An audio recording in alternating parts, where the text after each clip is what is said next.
오늘 말씀은 창세기 5장 28절에서 29절까지 말씀입니다.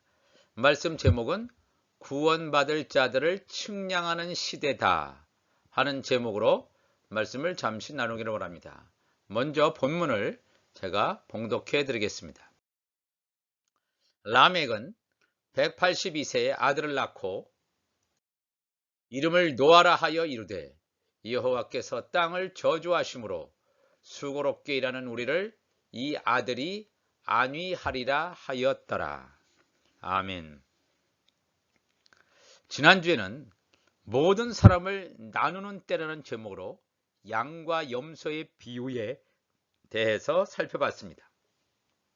오늘은 추수 때가 가까워져서 하나님께서 구원받는 자들을 카운트하시는 시기가 임박했음을 알리는 말씀을 나누기를 원합니다. 구원받을 자들을 측량하는 시대라는 거예요. 먼저 창세기에 나오는 인류의 조상 아담과 하와의 이야기부터 시작하려고 합니다. 아담과 하와는 하나님께서 이 땅에 예비하신 영적인 세계인 에덴 동산에서 선악을 알게 하는 나무의 열매를 먹게 됩니다. 죄를 짓게 되죠. 분명히 이것은 이들의 영적 정체성이 땅에 속한 자임을 분명히 보여주고 있습니다. 아담의 범죄를 해결하지 않고 아담의 후손으로 메시아이신 예수님께서 오실 수가 없습니다. 때마침 아담의 첫 번째 아들인 이 가인이 두 번째 아들인 아벨을 죽이는 인류 최초의 살인사건이 발생하게 됩니다. 여기서 눈여겨보아야 할 점은 살해당한 이 아벨은 바로 십자가에서 인류의 죄를 짊어지고 죽임을 당하신 예수 그리스도를 예표하는 표상이라는 것입니다. 아벨의 피가 땅속에 쏟아 부어짐으로 아담의 범죄함이 사함을 받게 되지만 아벨을 죽인 가인의 죄가 여전히 남아있음을 알 수 있습니다. 가인은 하나님의 낯을 피하여 노시라는 곳에 정착하게 됩니다. 인류 최초의 도시를 건설하고 노 땅의 여자와 결혼하게 됩니다. 비로소 가인의 족보가 시작되는 출발점이 되겠습니다. 창세기 4장 16절 보니까 가인이 여호와 앞을 떠나서 에덴 동쪽 노 땅에 거주하더니 에녹이 이랏을 낳고 이랏은 무후야엘을 낳고 무후야엘은 무드사엘을 낳고 무드사엘은 라멕을 낳았더라 그랬습니다. 이 가인의 족보를 들여다보면 가인의 후손들의 이름은 쭉 열거되어 있습니다. 그렇지만 후손들이 언제 태어났으며 얼마 동안 이 세상을 살다가 죽었는지에 대한 정보는 전혀 기록하고 있지 않습니다. 그런데 이러한 가인의 족보와 대조적으로 가인이 아벨을 죽였으므로 아담과 하와 사이에 출생한 아담의 세 번째 아들인 셋의 족보를 들여다보면 셋이 몇 세의 자녀를 낳았으며 얼마 동안 생을 살다가 언제 죽었는지 명확히 기록되어 있다는 점입니다. 창세기 5장 6절 보니까 셋은 아담의 세 번째 아들 셋은 105세에 에노스를 낳았고 에노스를 낳은 후 807년을 지내며 자녀들을 낳았으며 그는 912세를 살고 죽었더라 그랬습니다. 분명히 셋의 후손은 언제 아들을 낳고 이 땅에 얼마만큼 살았고 언제 죽었다라고 하는 그 인생에 대해서 자세하게 기록하고 있습니다. 이건 뭐냐 하면 하나님께서 보시기에 셋의 족보는 하나님께서 인정하시는 인생의 수명이지만 가인의 족보는 하나님께서 카운트하지 않으시는 기록으로 남길 필요도 없는 잊혀져 버릴 수밖에 없는 수명임을 우리가 알 수 있겠습니다. 가인의 후손과 셋의 후손의 족보의 이 대조라고 하는 것은 여자의 후손과 뱀의 후손의 원수 관계를 설명해 주고 있습니다. 창세기 3장 15절 보니까 내가 너로 뱀 사탄을 말하는 거죠. 내가 너로 여자와 원수가 되게 하고 내 후손도 뱀의 후손 사탄의 후손도 여자의 후손과 원수가 되게 하리니 여자의 후손은 내 머리를 상하게 할 것이요 너는 그의 발꿈치를 상하게 할 것이니라 하시고 분명히 창세기 3장 15절 가운데서 여자의 후손 메시아와 메시아의 그 계열과 뱀의 후손 사이에 전쟁이 있음을 분명하게 말씀하고 있습니다. 이것이 구속사를 완성하는 키가 되겠습니다. 또 이 가인의 족보 가운데 눈여겨보아야 할 인물이 등장합니다. 라멕이 두 아내를 맞이했다 그랬습니다. 창세기 4장 19절에 라멕이 두 아내를 맞이하였으니 하나의 이름은 아다요 하나의 이름은 실라더라 하면서 이 두 번째 부인 실라가 낳은 아들과 딸이 있습니다. 4장 22절에 실라는 두발 가인을 낳았으니 그는 구리와 쇠로 여러 가지 기구를 만드는 자요 두발 가인의 누이는 나아마였더라 그랬습니다. 여기서 우리가 살펴볼 필요가 있는 이 두발 가인과 나아마 가인의 후손 가운데 나오죠. 이 사람들은 굉장히 중요한 사람들입니다. 이 두발 가인이라고 하는 것은 적그리스도를 예표하는 인물이 되겠습니다. 구리와 쇠로 여러 가지 기구를 만드는 자, 세상의 정치, 경제, 사회, 문화를 장악하는 이 적그리스도, 이제 앞으로 적그리스도가 출현하는 때가 곧 임박해 있습니다. 또 우리가 적그리스도라 하면 함께 짝을 이룬 자가 누구냐 하면 거짓 선지자입니다. 두발 가인의 누이는 나아마라 그랬습니다. 이건 여자입니다. 음녀를 상징하죠. 음녀. 그러니까 잘못된 사상, 바리새인과 서기관들의 이런 누룩, 거짓 복음을 전해주로 말미암아 교회를 타락시키는 장본인, 이 거짓 선지자 나아마의 정체를 이 가인의 후손 가운데서 말하고 있다는 사실을 우리가 기억해야 됩니다. 이 가인과 셋의 이야기는 오늘날처럼 현대 문명이 고도로 발달된 사회에 있는 사람의 입장에서 보면 하나의 전설처럼 우리와는 전혀 관계가 없는 옛날 이야기처럼 들려질 수도 있습니다. 그러나 이 가인과 셋의 시대 또한 바로 이어지는 노아의 시대는 우리가 살고 있는 바로 이 시대를 직접적으로 가리키고 있다는 것을 잊지 말아야 합니다. 그래서 예수님께서도 인자가 오는 시대를, 인자가 다시 재림하는 시대를 노아의 때와 같다, 롯의 때와 같다라고 분명히 예수님께서는 말씀하셨습니다. 그렇다면 만일 가인의 후손들이 가인의 후손끼리만 혼인 관계를 이어나갔다면, 그리고 또 셋의 후손들이 셋의 후손끼리만 혼인 관계를 이어나갔다면 물심판이라는 끔찍한 재앙은 그들에게 닥치지 않았을 것입니다. 여기서 혼인 관계라고 하는 것은 가인의 족보는 가인의 족보끼리 그들이 우상 숭배하든 타락하든 그들끼리만 했더라면, 또 셋의 자손 하나님의 아들들이라고 하는 셋의 자손들이 우상 숭배하지 않고 하나님을 경배하는 그런 예배를 드리는 쪽으로 나아갔다면 물심판이 그들에게 닥치지 않았을 것입니다.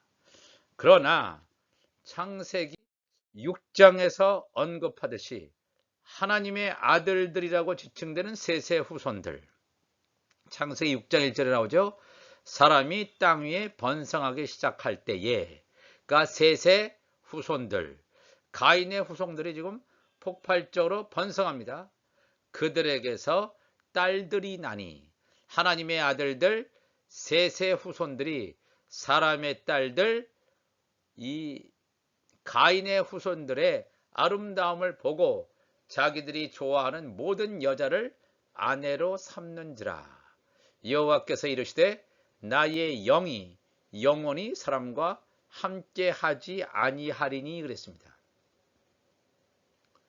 이 말씀은 뭐냐면 사람의 딸들, 가인의 후손들의 미혹을 받아서 하나님의 아들들 셋의 후손들이 타락하게 됨으로 말미암아 영적으로 돌이킬 수 없는 타락의 길로 간 것을 성경은 증거해 주고 있습니다.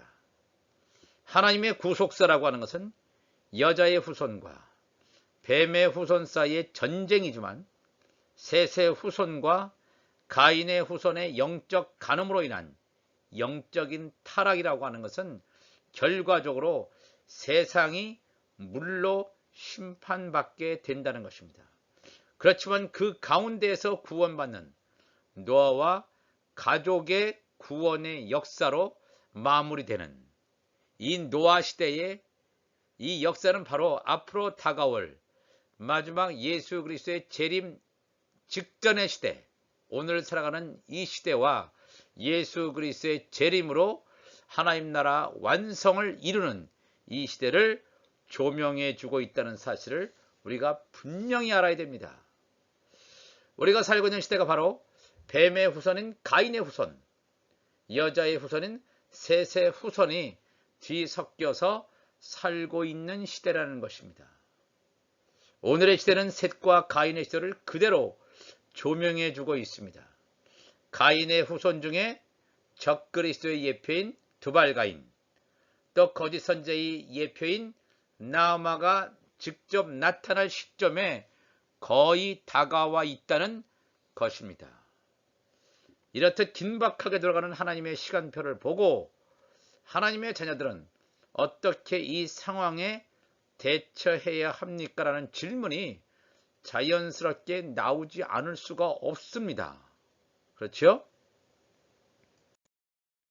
창세기 5장 28절 오늘 본문 말씀 가운데 라멕은 182세의 아들을 낳고 이름을 노아라 하여 이르되 여호와께서 땅을 저주하심으로 수고롭게 일하는 우리를 이 아들이 안위하리라 하였더라 그랬습니다. 하나님께서 이 세상이 죄악이 가득함으로 사람이 사는 땅을 저주하시는 심판의 예고를 노아 시대에 하십니다.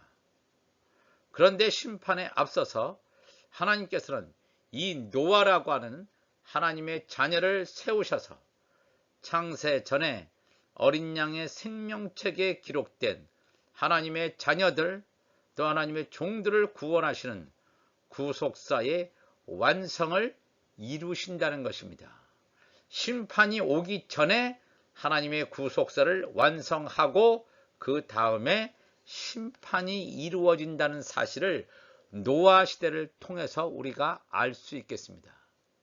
여기 창세기 5장 29절에 나타나는 수고롭게 일하는 우리, 과연 이 사람들은 누굴 말합니까?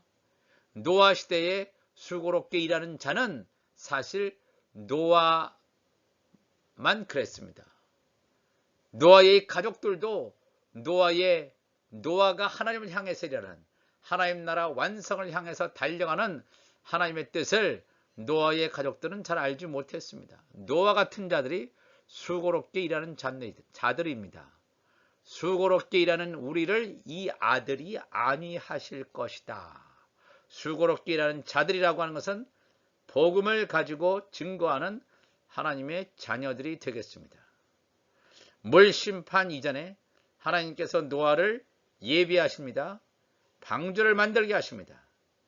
거짓 선지자인 음녀의 미혹에 빠져 하나님에 대한 신앙을 잃어버리고 타락한 셋의 후손들이 쭉정이로 심판받기 전에 그 가운데서 남은 자를 거두시겠다는 하나님의 구속사가 노아와 그 가족의 구원 역사, 노아의 방주를 통해서 잘 나타나 있습니다.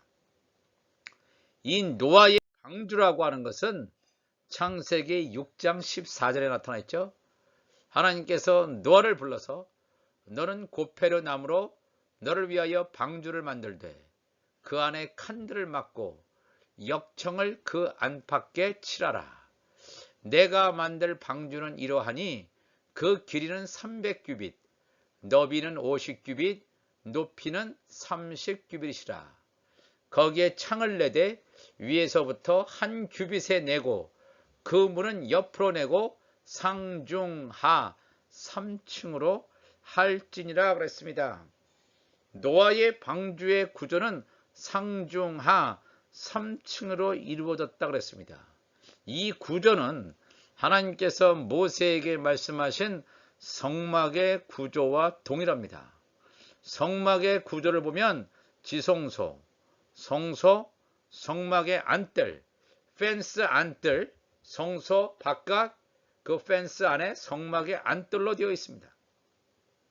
하나님의 자녀들이 머물게 되는 지성소, 하나님의 종들, 제사장 직분인 하나님의 종들이 머무르게 될 성소, 또 천국의 시민들이 머무르게 될 성막의 안뜰 구조를 보면 하나님께서 노아의 방주를 통해서 상중하 3층 지성소, 성소, 성막의 안뜰 이 3층의 구조를 통해서 너와 하나님의 자녀와 너의 집, 하나님의 종들이 구원받는 하나님 나라의 완성을 실현시키겠다는 하나님의 뜻을 분명히 보여주시고 있습니다. 그래서 창세기 7장 1절에도 여호와께서 노아에게 이르시되 너와 내 온 집은 방주로 들어가라. 이 세대에서 내가 내 앞에 의로움을 내가 보았음이라. 이 노아는 의인입니다. 왜? 하나님의 뜻을 알고 있는 자입니다. 하나님 나라를 알고 있는 자입니다. 그렇기 때문에 그는 의인입니다.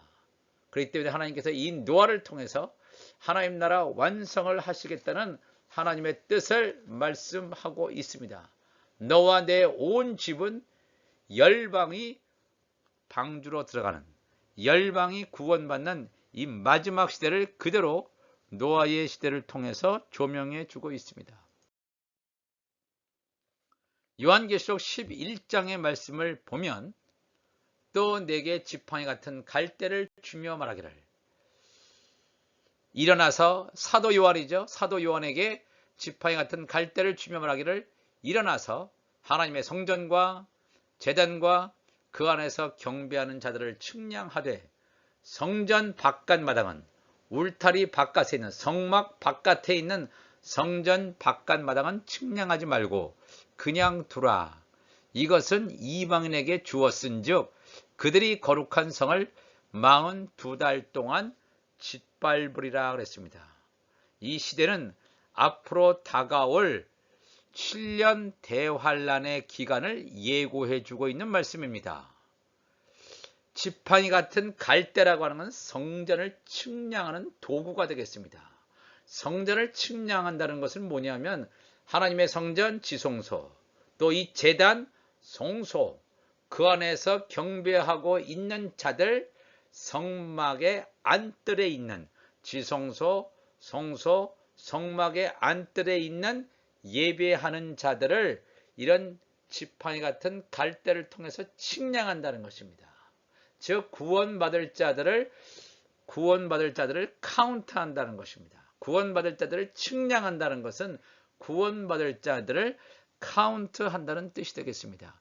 언제요? 언제냐면 성전 바깥마당은 측량하지 말라. 왜냐하면 성전 바깥마당은 구원받을 자가 아니라 이방인들이 살고 있는 장소입니다. 이방인들이라고 하는 것은 하나님을 믿지 않는 자, 하나님의 말씀을 거역하는 자, 대적하는 이방인에게 주었다 그랬습니다. 그들이 거룩한 성을 42달 동안 짓밟을 것이다. 42달이라고 하는 것은 7년 대환란 기간 중에서 후 3년 반을 말합니다.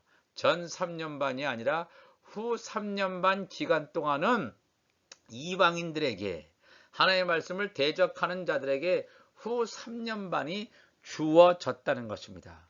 이 말은 다시 말해서 후 3년 반 기간 동안에 사탄의 하수인인 적그리스도와 거짓 선지자의 수중하에 이 전 세계가 들어가서 세계 단일 정부의 지배를 받을 것임을 성경은 미리 알려주고 있습니다.